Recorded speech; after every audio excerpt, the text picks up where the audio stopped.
Assalamualaikum warahmatullahi wabarakatuh. Perkenalkan, kami dari kelompok batu ginjal atau nefrolithiasis. Keperawatan Medika Bedah 2, dosen pengampu Vida Husain, Eskep NS Mkep. Program Studi Sarjana Keperawatan Universitas Aisyah Surakarta tahun 2018-2019. Baik teman-teman, sebelum kita memasuki materi kita, sebelumnya apakah kalian sudah mengetahui apa itu penyakit batu ginjal? Baik, batu ginjal atau nefrolithiasis adalah suatu keadaan di mana terdapat satu atau lebih batu di dalam pelvis atau kaliks dari ginjal dan merupakan penyebab terbanyak kelainan di saluran kemih. Di sini kami akan memaparkan pengertian lebih jelas. Batu ginjal atau nefrolithiasis adalah suatu keadaan di mana terdapat satu atau lebih batu di dalam pelvis atau kaliks dari ginjal dan merupakan penyebab terbanyak kelainan di saluran kemih.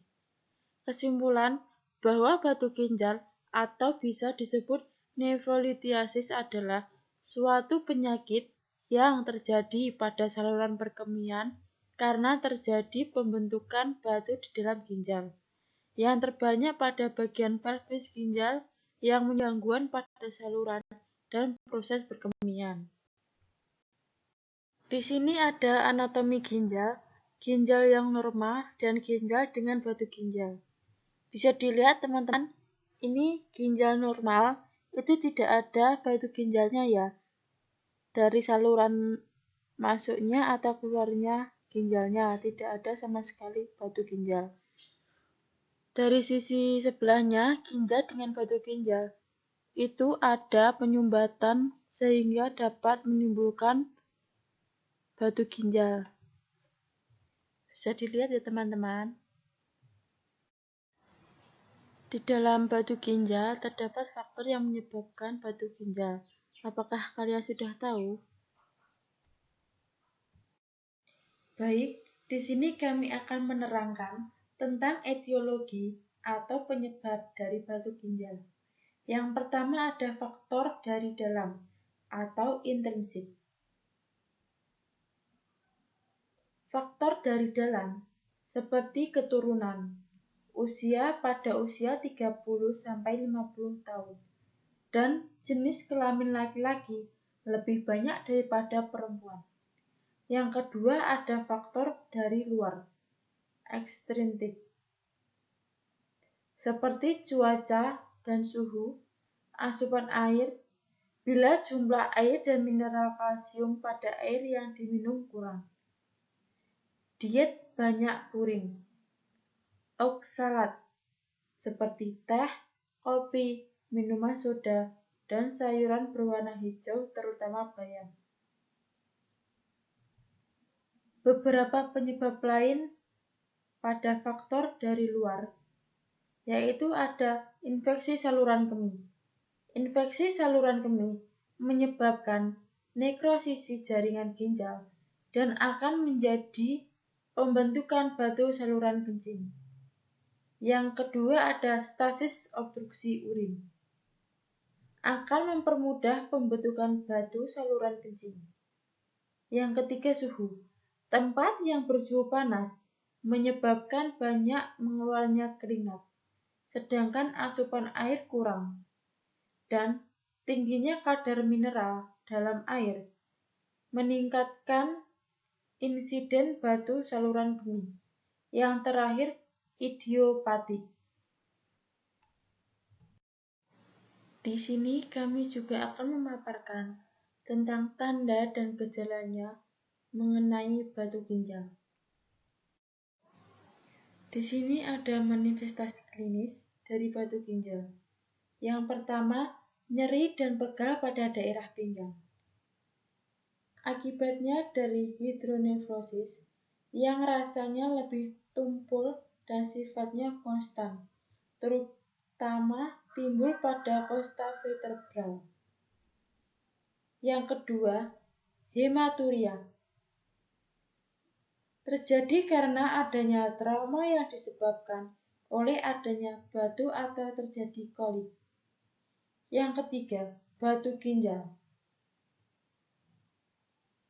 Peningkatan tekanan hidrostatik dan distensi pelvis ginjal, serta ureter proksimal yang menyebabkan kolit. Yang keempat, adanya sumbatan. Batu menutup aliran urin akan menimbulkan gejala infeksi saluran kemih, sehingga menjadi demam dan menggigil.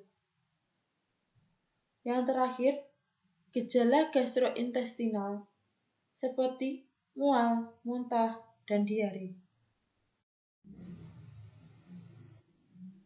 Apa kalian sudah tahu ada berapa sih jenis batu ginjal itu?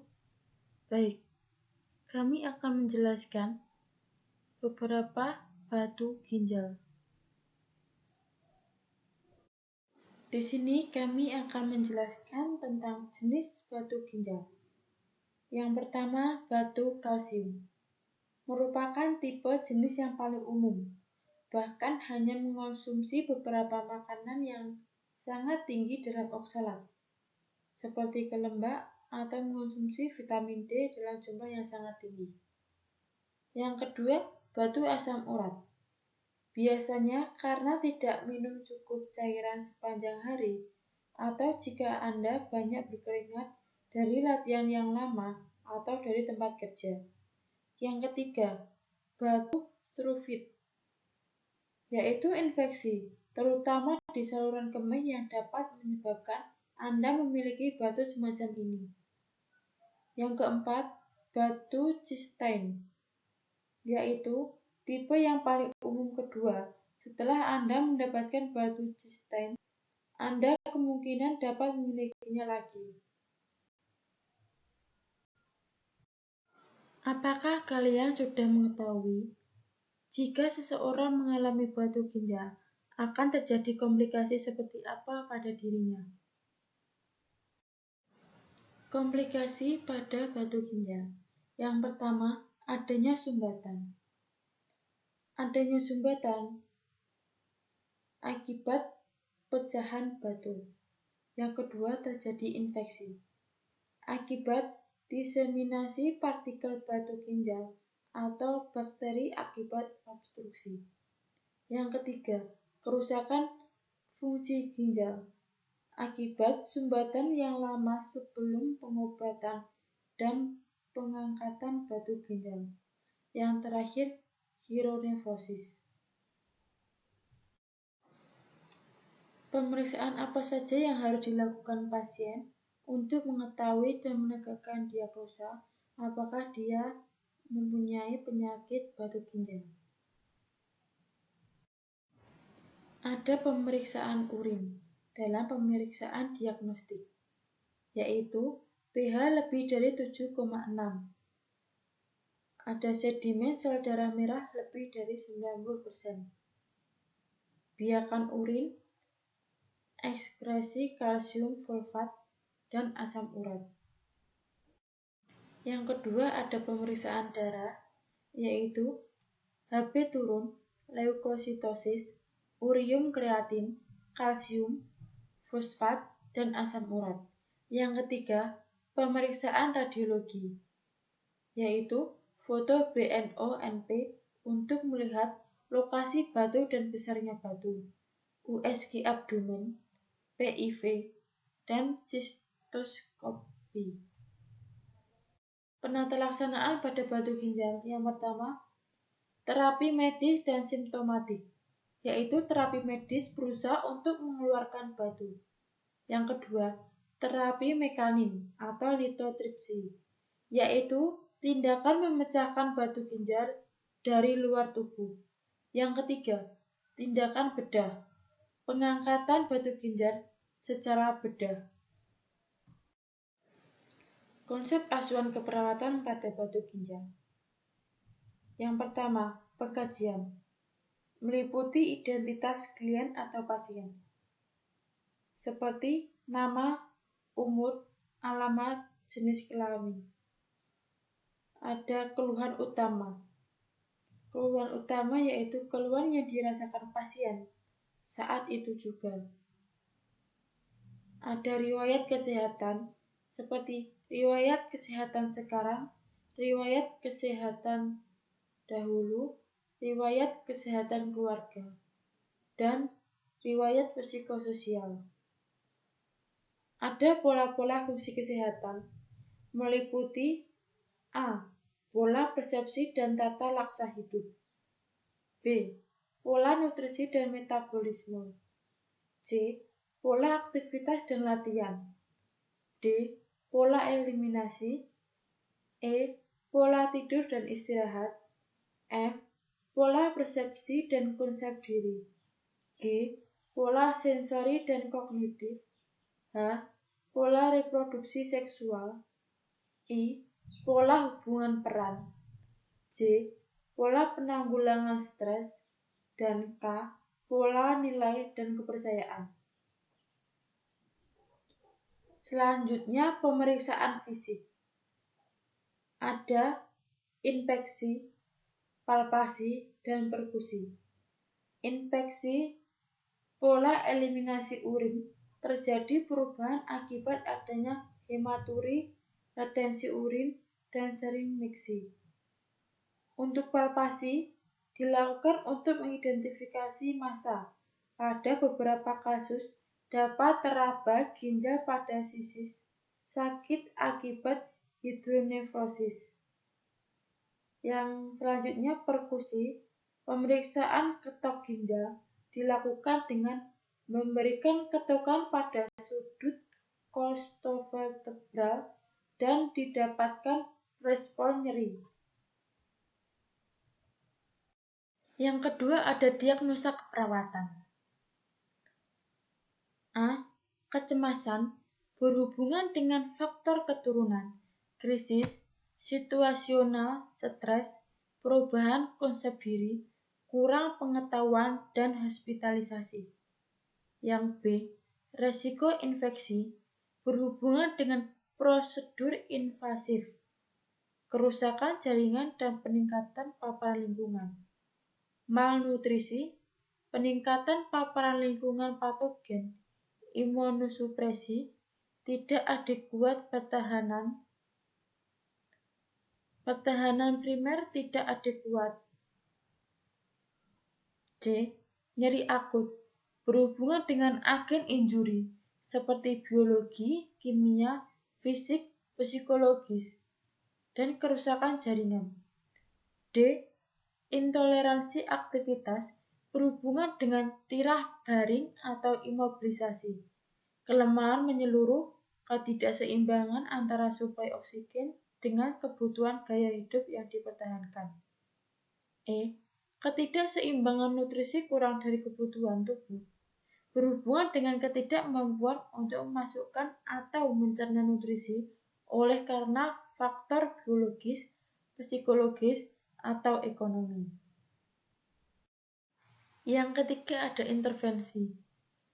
A. Kecemasan. Yang pertama, kaji dan dokumentasikan tingkat ansietas pasien. Yang kedua, kaji untuk faktor budaya misal konflik nilai yang menjadi penyebab ansietas pasien. Yang ketiga, berikan dorongan kepada pasien untuk mengungkapkan secara verbal pemikiran dan perasaan untuk mengeksternalisasikan ansietas. Yang keempat, bantu pasien untuk memfokuskan pada situasi saat ini sebagai cara untuk mengidentifikasikan mekanisme coping yang dibutuhkan untuk mengurangi ansietas pasien. Yang kelima, berikan pengetahuan positif ketika pasien mampu meneruskan aktivitas sehari-hari dan aktivitas lainnya meskipun mengalami ansietas. Keenam, buat rencana penyuluhan dengan tujuan yang realistis, termasuk kebutuhan untuk pengulangan, dukungan, dan pujian terhadap tugas-tugas yang telah dipelajari. Ketujuh, berikan informasi tentang gejala ansietas pada pasien. Yang kedelapan, ajarkan anggota keluarga bagaimana membedakan antara serangan panik dan gejala penyakit fisik. Kesembilan, jelaskan semua prosedur, termasuk sensasi yang biasanya dialami selama prosedur. Yang terakhir, ke-10, berkolaborasi dengan dokter dalam pemberian obat untuk menurunkan ansietas jika perlu. Selanjutnya ada risiko infeksi. Yang pertama, pantau dan gejala infeksi, misalnya suhu tubuh, denyut nadi, drainase, penampilan luka, sekresi, penampilan urin, suhu, lesi pada kulit, kelatihan, dan malaise. Yang kedua, kaji faktor yang dapat meningkatkan kerentanan terhadap infeksi, misalnya usia lanjut, usia kurang dari 1 tahun, kukuh imun, dan malnutrisi. Yang ketiga, lindungi pasien terhadap kontaminasi silang dengan tidak menugaskan perawat yang sama untuk pasien lain yang mengalami infeksi, dan memisahkan ruangan perawatan pasien dengan pasien yang terinfeksi. Yang keempat, berikan lingkungan dengan benar setelah dipergunakan masing-masing pasien. Yang kelima, jelaskan pada pasien dan keluarga mengapa sakit atau terapi meningkatkan resiko terhadap infeksi.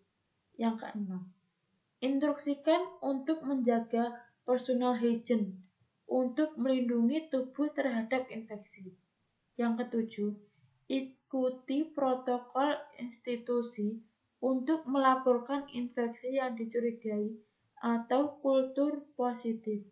Yang terakhir, kolaborasi dengan dokter dalam pemberian terapi antibiotik bila diperlukan. Yang ketiga atau C, nyeri akut. Kaji dampak agama, budaya, kepercayaan, dan lingkungan terhadap nyeri dan respon pasien. Yang kedua, minta pasien untuk menilai nyeri atau ketidaknyamanan pada skala 0-10. 3. Lakukan pengkajian nyeri komprehensif meliputi lokasi, kualitas, intensitas, atau keparahan nyeri. Yang keempat, berikan perawatan dengan tidak terburu-buru, dengan sikap yang mendukung. Yang kelima, lakukan perubahan positif, massage punggung dan relaksasi. Yang keenam, bantu pasien untuk lebih berfokus pada aktivitas, bukan pada nyeri dan rasa tidak nyaman, dengan melakukan pengalihan TV, radio, HP, interaksi pengunjung. Yang ketujuh, instruksikan pasien untuk menginformasikan kepada perawat jika peredaan nyeri tidak dapat dicapai. Yang kedelapan, informasikan kepada pasien tentang prosedur yang dapat meningkatkan nyeri dan tawarkan strategi coping yang disarankan. Yang terakhir, kolaborasi dengan dokter untuk pemberian obat analgetik. Yang keempat atau D, intoleransi aktivitas.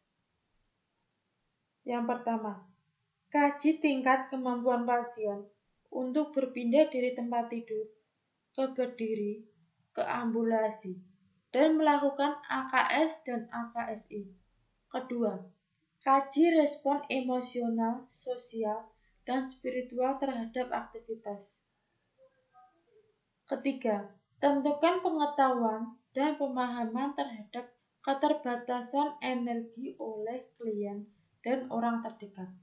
Keempat, pantau tingkat energi dan toleransi pasien terhadap aktivitas. Kelima, identifikasi kendala untuk beraktivitas. Keenam, susun rencana yang realis untuk proses adaptasi terhadap keterbatasan pasien.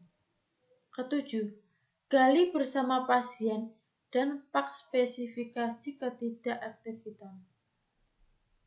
8. Ajarkan pasien dan orang terdekat tentang teknik diri lain yang dapat meminimalkan konsumsi oksigen. Misalnya, pemantauan mandiri dan teknik langkah untuk melakukan aktivitas kehidupan sehari-hari. Yang terakhir, ajarkan pengaturan aktivitas dan teknik manajemen untuk mencegah keletihan. Yang terakhir, ketidakseimbangan nutrisi kurang dari kebutuhan tubuh. Yang pertama, tentukan motivasi pasien untuk mengubah kebiasaan makan. Kedua, pantau nilai laboratorium, khususnya transferin, albumin, dan elektrolit. Yang ketiga, pantau kandungan nutrisi dan kalori pada catatan asupan. Keempat, tawarkan makanan porsi besar di siang hari ketika nafsu makan tinggi. Kelima, kembangkan program modifikasi perilaku yang spesifik terhadap kebutuhan pasien. Yang keenam, batasi diet terhadap es batu dan air putih jika gejala parah. Tingkatkan diet bila perlu. Yang keenam, ajarkan metode untuk perencanaan makanan. Ketujuh, ajarkan pasien atau keluarga tentang makanan yang bergizi dan tidak mahal. 8. Ajarkan informasi yang tepat tentang kebutuhan nutrisi dan bagaimana memenuhinya. 9. Konsultasikan pada ahli gizi untuk menentukan asupan kalori harian yang dibutuhkan untuk mencapai berat badan target. 10. Bekerja sama dengan dokter, ahli gizi, dan pasien untuk merencanakan tujuan asupan dan berat badan. Yang terakhir, laporkan kepada dokter jika pasien menolak untuk makan. Di sini kami mengambil dari daftar pustaka, yaitu https://www.academia.edu 262.842.15. Laporan pendahuluan nefrolitiasis, yaitu Judith M.